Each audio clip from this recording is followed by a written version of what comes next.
whole situation with Leah. What were you guys told on the field as to what the decision was, and from your perspective, what did you feel like happened? I honestly don't know because I didn't get an explanation. So I want to hear what Howard Webb has to say about it. I want to hear what Ishmael puts in his notes. Frustrating nonetheless because I felt that I had good positioning. I didn't hear a whistle until the ball was cleared out and I was shoved to the ground. So I want to hear an explanation on what happened because I still don't know. Maz, go ahead. Hey, Cristian, I not to just to go over the flashpoints of the game, but overall, just looking at this from the big picture, the loss, I mean, you have a game on Tuesday, and the business end of how important is it to evaluate and move forward? Yeah, you have to move on as soon as possible. Our focus now is not to dwell on this game and watch LAFC play and play against a tough LAFC team that wants to make the playoffs. So not dwelling on this game and getting over it and getting our bodies right for another tough road trip. There are no easy games in the MLS, so it's going to be difficult down there. Other questions in the room, guys? Yeah, Jose. Cristian, you had the opportunity to travel and play on the international level, and then to come back to this league and then see and experience that frustration of the lack of quality in refereeing to the point where it determines certain parts of the game. How difficult is that from a player perspective, and especially as somebody who understands that we're trying to grow the game and we're trying to continue to build out the tradition of excellence that we have here? Yeah, I think referees have the toughest job. I think they don't get enough credit, but at the same time, we as players get frustrated with calls. There's a lot of emotion in the game, and that's why we feel VAR is so important to the game. And in an international game, there's no VAR, and here we have VAR, and I felt like we didn't use it as much as we should have today.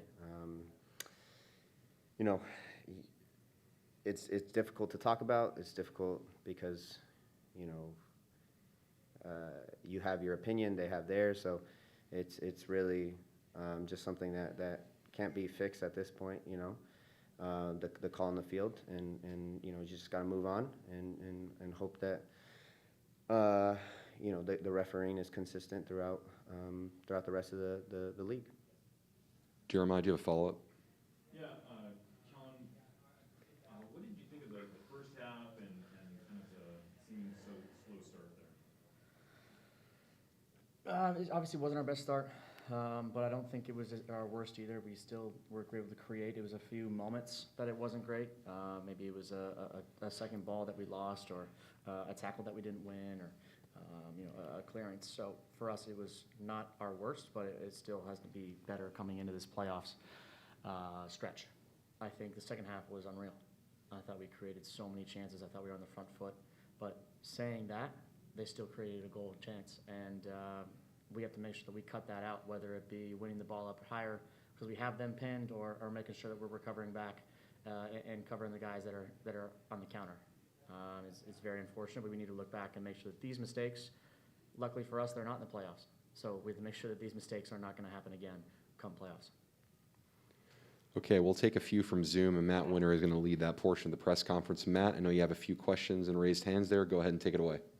Yeah, we'll start with Jada Evans from the Seattle Times. Go ahead, Jada. Thank you. Thanks for taking the time, y'all. Cristian, can you describe, how much pain are you in from that? It looked like a complete, body slam. And then also, how do you feel that your team responded after that play? It seemed like the atmosphere increased, the intensity of the atmosphere increased after that.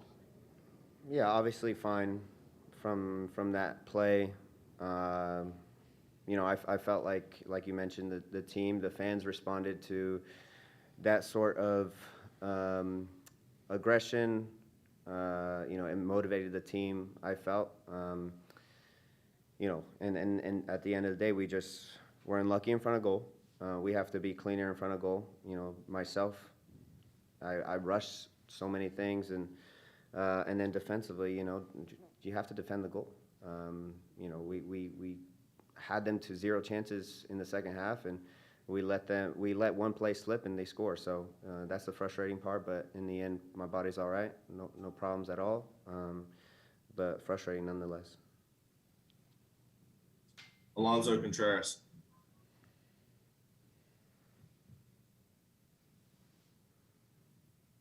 Alonso, you there? Yes, I'm here. I'm sorry. This question is for Kelyn Rowe. Kelyn, you played for Sporting KC before, and what tactically Sporting KC does at Lumen Field that is getting so hard for the Sounders to beat them at home? Look, I think they're a good team. They're very organized. Peter Vermees has been very organized. But I thought we were on the front foot today. I don't think they took it to us in any way. We were on the front foot for most of the game. So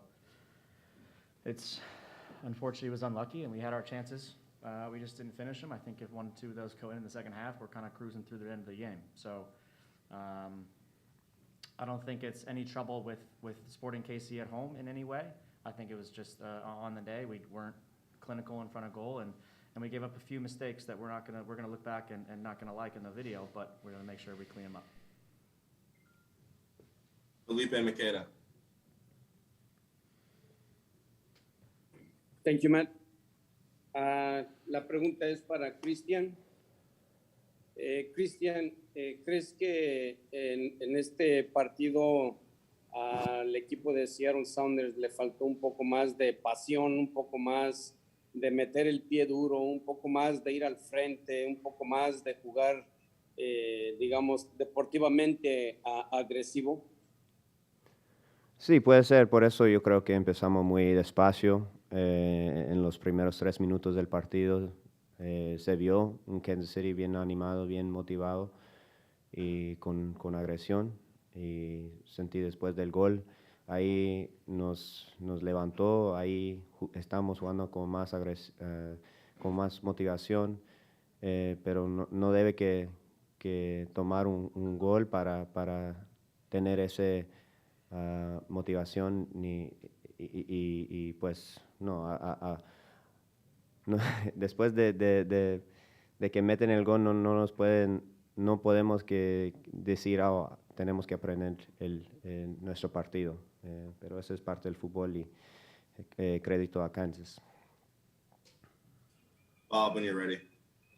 Yeah, the question, do you believe that this match, there was possibly the lack of passion, the lack of playing with a harder foot, go forward, play with some loyal aggressiveness? The answer, maybe there was a little bit of that. Admittedly, we started slow in the first few minutes, and Kansas City came with the motivation and energy. We certainly felt the goal, but at the same time, it lifted us. The point is that we started playing with more motivation, but the point is that you shouldn't have to be scored against to start gaining motivation. And after the goal, we couldn't let the match slip like that. But this is all part of soccer, part of football, and we need to give credit to Kansas City.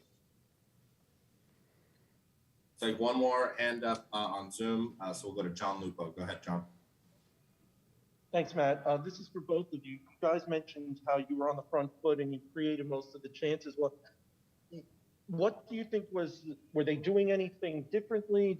Was it the lack of just being not clinical? Why do you think you weren't able to convert more of the chances you had? I thought we were better in the middle of the field, creating, winning balls off their midfield, and with them playing a false forward, we were able to step into Gabby Kinda and win the ball a little bit more. So when we did win that and win the second balls, we had more space to spring guys like Cristian, Alex Roldan, and Nico Benazet, even with Will coming in and holding the ball up. So I think we were better in the middle and in that back line, creating ball-winning opportunities to then go forward. Cool. That'll do it for Zoom. Thanks, guys. Okay, any final questions down here before we get Brian in? Jeremiah, you got the last one. Yeah, for either one of you guys, I mean, does this feel like a significant setback in terms of the goal of winning the West? It sucks. I don't think it's a setback. Look, we're still 3 points in first place. That's going to make it a little harder for us, and it does hurt. We could have had an easier run into that first place spot into the playoffs, but look, we made a mistake, and it cost us, and now we can't make any more to make sure that we're on that first place. That means we have to have a playoff mentality for 3 more games going into the playoffs. That could help us in many ways. So we got to make sure that we're on the front foot at all times the next 3 games.